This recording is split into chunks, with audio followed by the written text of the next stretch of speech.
नमस्कार। आज हम इंडिया के एग्रीकल्चरल सिस्टम को जरा गहराई से समझने वाले हैं। नमस्कार। हमारे पास जो सोर्सेज हैं वो हमें सिर्फ ये नहीं बताते कि भारत में क्या उगता है, बल्कि ये समझाते हैं कि हजारों सालों से खेती करने का तरीका कैसे बदला है। बिल्कुल, और यही आज का हमारा मिशन है, ये समझना कि क्यों आज भी भारत की 2/3 आबादी खेती से जुड़ी हुई है। सही। और ये जो सफर है, जूम खेती से लेकर ग्रीन रेवोल्यूशन तक का, ये असल में किन मजबूरियों और जरूरतों की कहानी कहता है। ये सिर्फ फसलों की कहानी नहीं है, ये तो जमीन, इंसान और बाजार के बदलते रिश्ते की कहानी लगती है। बिल्कुल। तो चलिए इस कहानी को परत दर परत खोलते हैं। सबसे पहले बात करते हैं खेती के सबसे पुराने तरीके की, आदिम निर्वाह कृषि की। हाँ, प्रिमिटिव सबसिस्टेंस फार्मिंग। हमारे सोर्स में असम की एक लड़की रिंझा की कहानी है, जिसका परिवार स्लैश एंड बर्न खेती करता है।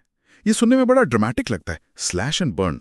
ये है क्या असल में? देखिए, ये खेती का शायद सबसे पहला और सबसे नेचुरल तरीका है। अच्छा। इसमें किसान परिवार या एक पूरा समुदाय जंगल के एक छोटे से हिस्से को पहले साफ करता है, फिर पेड़ों पौधों को काटकर उन्हें जला दिया जाता है।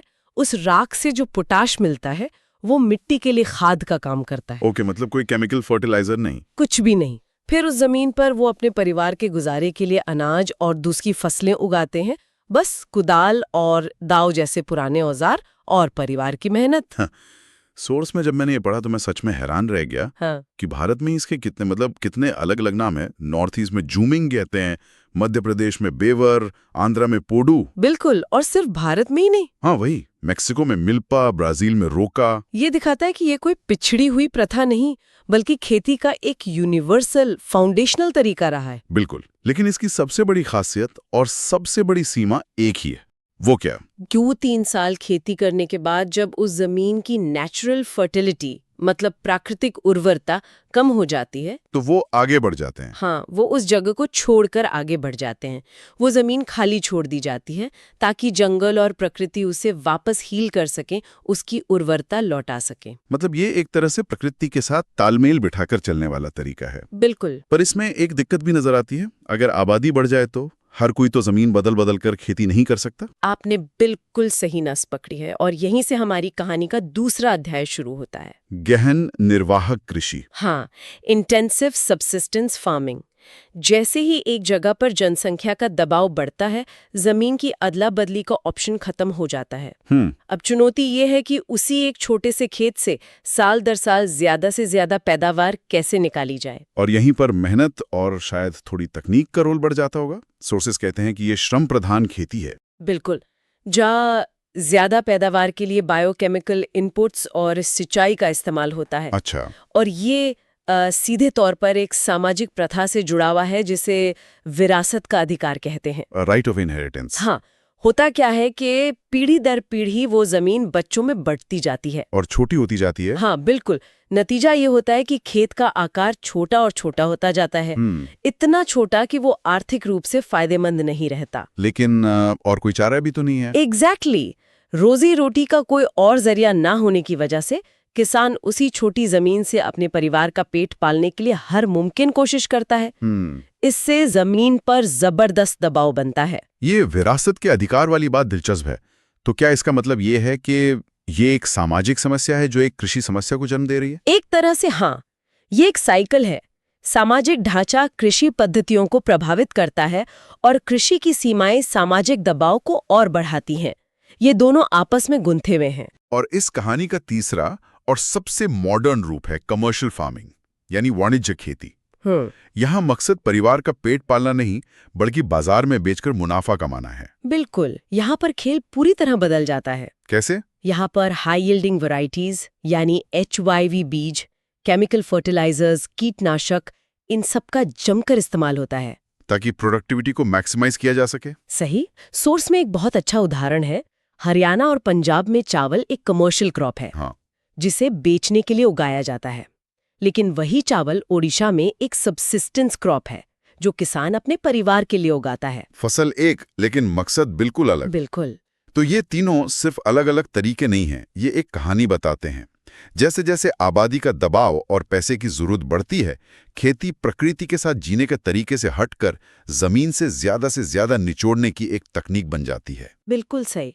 और इसी कमर्शियल फार्मिंग का एक विशाल रूप है प्लांटेशन, यानी वृक्षारोपण। अच्छा, जैसे चाय के बागान। हाँ, चाय के बागान, कॉफी एस्टेट्स, रबर के बागान, ये सब इसी में आते हैं। ये एग्रीकल्चर और इंडस्ट्री का एक हाइब्रिड है। हाइब्रिड कैसे? क्योंकि इसमें एक बहुत बड़े इलाके में एक ही फसल होती है, जिसमें भारी इन्वेस्टमेंट और माइग्रेंट मजदूरों की जरूरत होती है, और यहाँ जो भी उगता है वो सीधा फैक्ट्रियों में कच्चे माल की तरह इस्तेमाल होता है। समझ गया। तो ये तो हो गए खेती के तौर तरीके और उनका एवोल्यूशन, लेकिन भारत की खेती एक और चीज पर बहुत निर्भर करती है, मौसम का चक्र। रबी, खरीफ और जायद। हाँ, ये सिर्फ स्कूल की किताबों के शब्द नहीं है, ये भारत के कृषि कैलेंडर की धड़कन है। और ये भारत की जबरदस्त क्लाइमेटिक डाइवर्सिटी को दिखाता है। रबी की फसलें सर्दियों में बोई जाती हैं जब मौसम ठंडा होता है, जैसे गेहूं, जौ, चना, सरसों। बिल्कुल। और इनकी किस्मत काफी हद तक सर्दियों में होने वाली बारिश पर निर्भर करती है, जो पश्चिमी विक्षोभ या वेस्टर्न डिस्टर्बेंसेस से आती है। मतलब भूमध्य सागर से उठने वाले तूफान पंजाब और हरियाणा में गेहूं की फसल के लिए कितने जरूरी हैं? ये ग्लोबल कनेक्शन कमाल का है ना?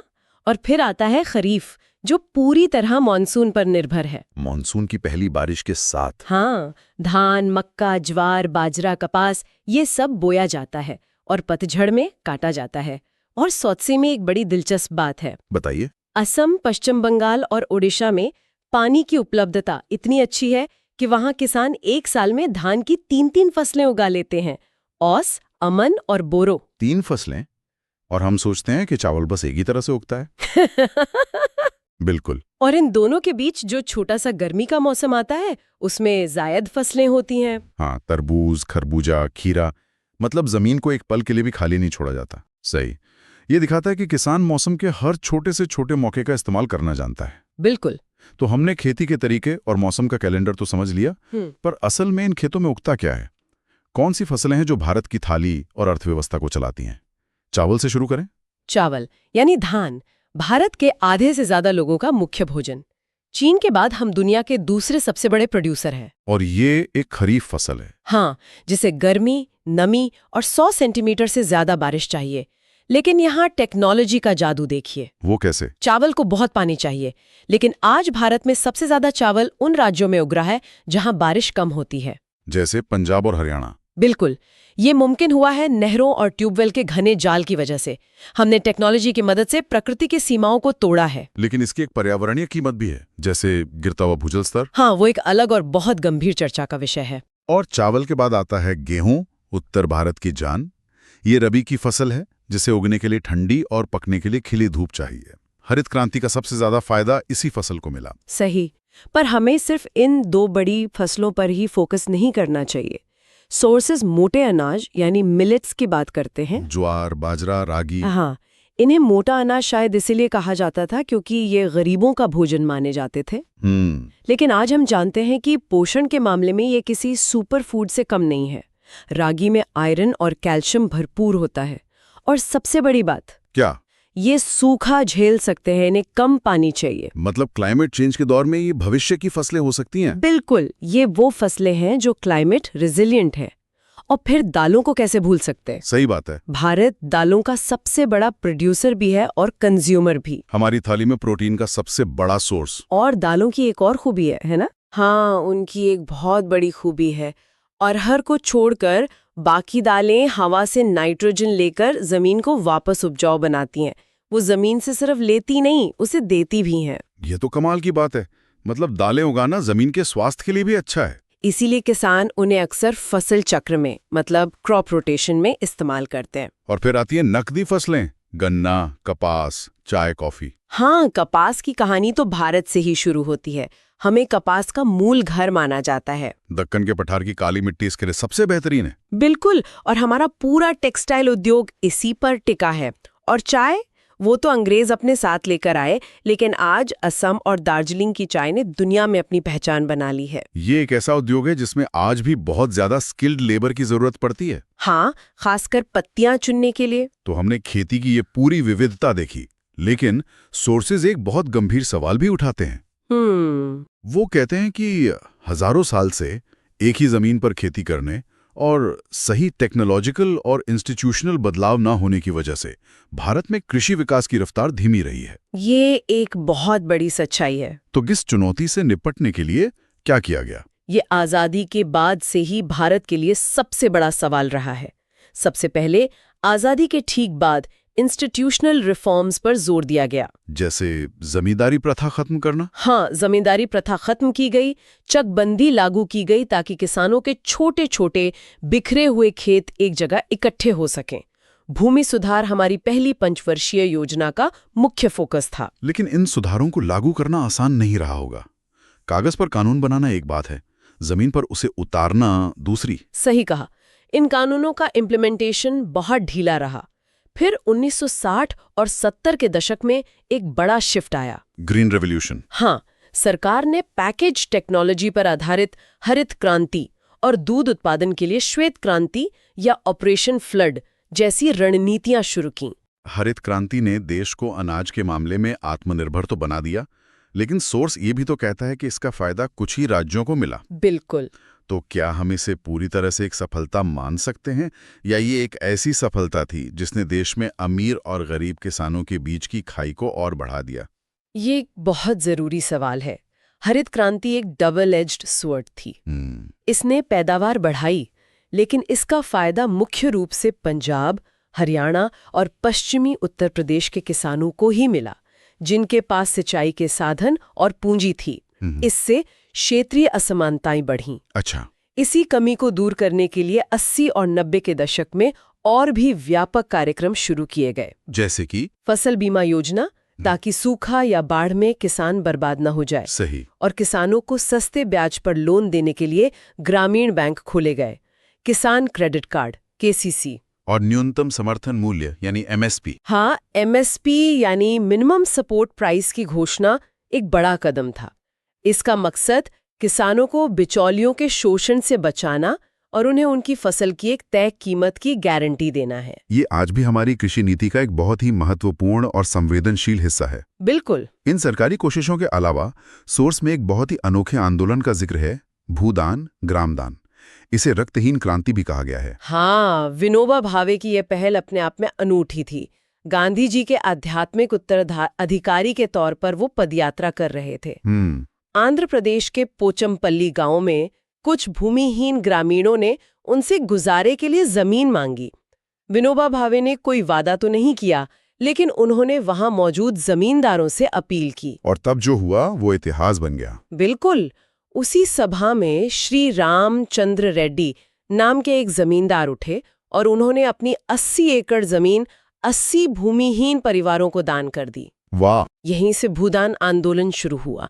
बाद में कुछ जमींदारों ने पूरे के पूरे गांव ही दान कर दिए, जिसे ग्रामदान कहा गया। आज के जमाने में ये सोचना भी मुश्किल है, एक ऐसा आंदोलन जो कानून के डंडे से नहीं बल्कि नैतिकता और एक इंसान की अपील से चला। वाकई एक रक्तहीन क्रांति।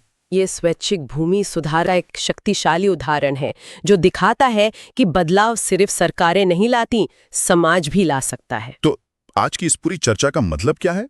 हमने झूम खेती से लेकर किसान क्रेडिट कार्ड तक का सफर देखा। ये साफ है कि भारत में कृषि सिर्फ खेत में हल चलाना नहीं है।